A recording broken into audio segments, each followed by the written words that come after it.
Hi, this is Alexis for the Kiteboarder magazine. I'm here with Gary Siskar at Liquid Force. How are you doing, sir? Let's talk about these surfboards. Thanks, Alexis. I'm doing wonderful. Great to be here in Florida showing off our stuff. Little hot though, huh? A little bit hot. Thank God for air conditioning.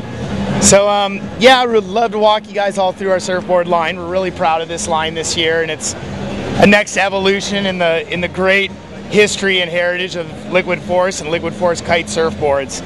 And we feel like we have a really good product and an amazing product to go kite surfing on. So the first thing I really want to touch on is our construction of our boards, which is pretty unique out there in the market because it's specific to kiteboarding, because kiteboarding has a lot of stresses and is a lot different going on than surfing. You're not paddling into a wave and standing up. You're always, powered with a kite and standing on the deck the entire time. So we made some changes to the construction of the surfboard to make them very durable, and to ride really well. So we'll take a look at this board. So this is the 5.7 FCD that shows off the construction really well. We'll start out with the core of the board. So what we use in the core is what's called a BXP3 waterproof core. So that's the blank that they actually shape the shape of the surfboard out of. What's really unique about ours and exclusive to us is this BXP3 core. One thing that you can do with this core, and that is very, very important, is you can ding it and it's not going to soak up water. So say you're on a trip, you come off the plane, you unzip your bag, and you find out that the airline, shattered your rail through to the core. You don't have to get it fixed right away. You can go out and grab your session, and you can go kite surfing. Obviously great to get it fixed so it looks nice, but the core is actually not going to absorb water. You actually can go onto our website on the liquidforcekites.com. We have a great little video on there that shows Julian drill into an EPS core, which is an epoxy core, drill into a poly core, which is like a regular polyester surfboard core, and in one of our BXP3s, pours water in them, lets it sit for 24 hours. The EPS, the BXP3, both the EPS and the poly are both soaked right into the core of the board, while the BXP3 is just sitting there. So waterproof, it's very key.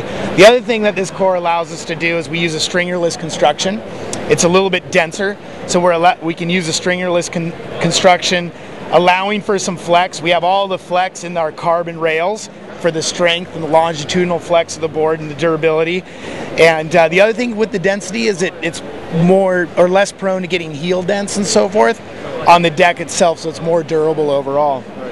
Heel dents are always a big thing that people complain about in kite surfboards, and weight also. So it's like you can make this bomb-proof board that doesn't dent, but you have to add a lot of weight to it to make it do that. So we figured out a way with the BXP3, and then we also routed out the deck of the board into that core, and then we put in what's called PVC or Divinisil. Let's take a look at that right there. You can barely see the shadow outline over there, and you can see it wrap around the bottom down here. So we put a Divinisil patch right underneath the front foot and right underneath the back foot. And what that does, it just creates a stronger deck overall. So where you're taking all this beating, when you're going over the tops of waves, you're doing airs, you're jumping, you're riding really choppy conditions, strapless, where you're coming off the deck a bunch and pounding down, it's going to avoid all these heel dents underneath your feet. So it just keeps the board a lot stronger. Another thing that people ask why we did this circular pattern. Well, one thing that's very known in surfboards is like if you put deck patches on boards, underneath the glass you cause what's called a perforation point. So that can cause a breaking point. So if you just put like a patch underneath the feet, you actually make it stronger underneath where you're standing, but you end up making it weaker actually at these breaking points. So what we do is with that curvature, it eliminates that perforation and keeps the board a lot stronger. So then we go out from our core, the BXP3 core, and this is a vacuum bag constructed board. So that means the core is CNC'd and hand finished and hand shaped, and then it goes into a vacuum bagging process that puts the resin and the glass and everything together on the board, sucks out all the resin to make it nice and light, the lightest possible for a kite surfboard, and creates a nice bond between the core and every single layer of fiberglass that's going onto the board. So nice vacuum bag construction. We'd use a full carbon winged rail. So this is what we're using instead of a stringer in the board to create durability and strength in the board, and also retaining some flex.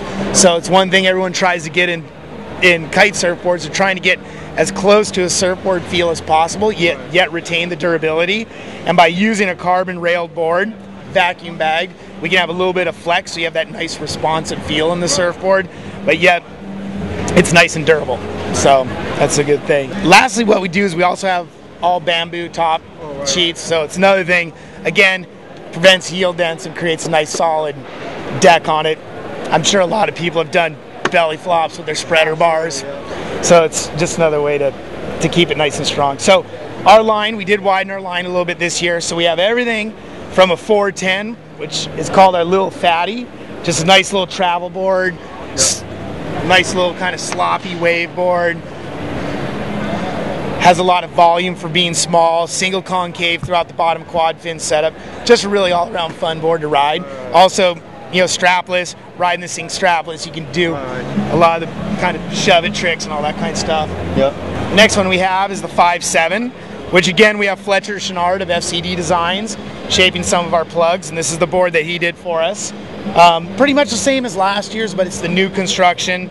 We did take to his request, we took a little more concave into the board from rail to rail, and we finned it up a little bit, so there's bigger fins in it this year. One thing too with our fins, we do use FCS Fusion plugs, which we feel are the best plugs out there on the market for a kiteboard. They're strong in terms of the plug itself going into the core of the board. The other thing is what's great about FCS in terms of finding fins worldwide, you can break a fin out almost anywhere in the world, and you're going to be able to find a fin to replace in there, so you're not going to be out from having your kite surf session if you're on a trip. So, and they have an infinite amount of fins that you can put in here. So, you know, ours comes standard with G5 for the side fins, and then the GXs for the trailing fins and the quads. But you can go and fine tune your fins and buy any type fin you want with the FCS, so you can upgrade your fins. So that is the 5.7. The next board in the line we have is the 5.9 CJ. So this board is designed by Julian Fillion, who's our kite designer also, and he's also a very accomplished surfer, tow surfer, stand-up paddle surfer, and has a passion for designing surfboards and kite surfboards. So this is in our line. It is a carryover. We did have it in the line last year, but this is the next evolution. Julian took out a little bit of the volume from the center to the rail, so it's a little bit thinner overall and not so beefy as last year's. Little bit of change in the bottom contour where he took a little more concave in the bottom and slightly took out some of the nose rocker for this year. Plus he has a little bit of different fin configuration. So in all our boards and our quad boards, we have a cant on the fin. So the front fins on the quads are canted out 5 degrees and the back fins are canted out 3. On Julian's board, his front fins are 3 degree in the front and a 0 in the back. Very inspired by like tow surfboards. Right. And what that does, it makes the boards track really fast, go down the line really fast, so that's the difference in his fin setup. All of our boards come with pads and straps, so the boards come without the front pad installed, so a lot of guys like to ride, especially strapless, without a front EVA pad, so that's an option. The back pad's already installed and straps. And again, construction on this board, we start out with the BXP3 waterproof core, bamboo veneer top sheet with the Divinisil PVC patches to prevent the heel denting. And just a nice vacuum back construction for weight and durability. Very nice. So. Very nice.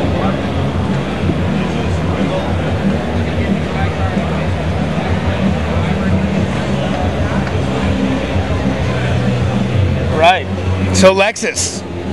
The next board we have here is the 510 Slice. We had a 510 in the line last year, and this is the next evolution of that 510.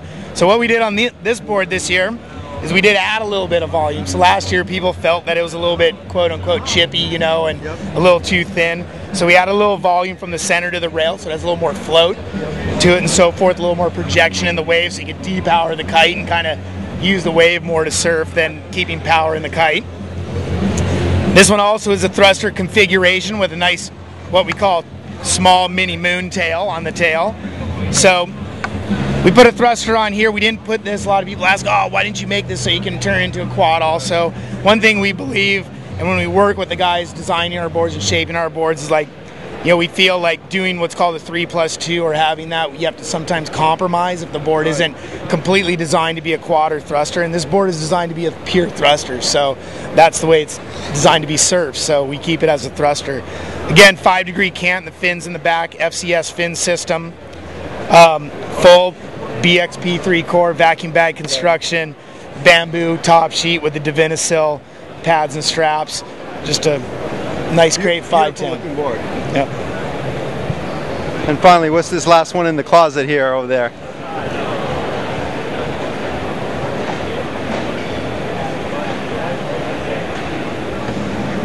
All right, Alexis, my personal favorite.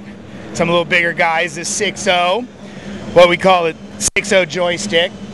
So we had a 6.0 in the line last year. Did some fine tuning to this one also. There were some changes that needed to be made in terms of how the board rides. Again, the big thing is we did add a little bit of volume, so that gives a little more float and projection. So bigger guys that want to have a board that they can really depower the kite and surf the wave rather than get drug along by the kite, this is a great board.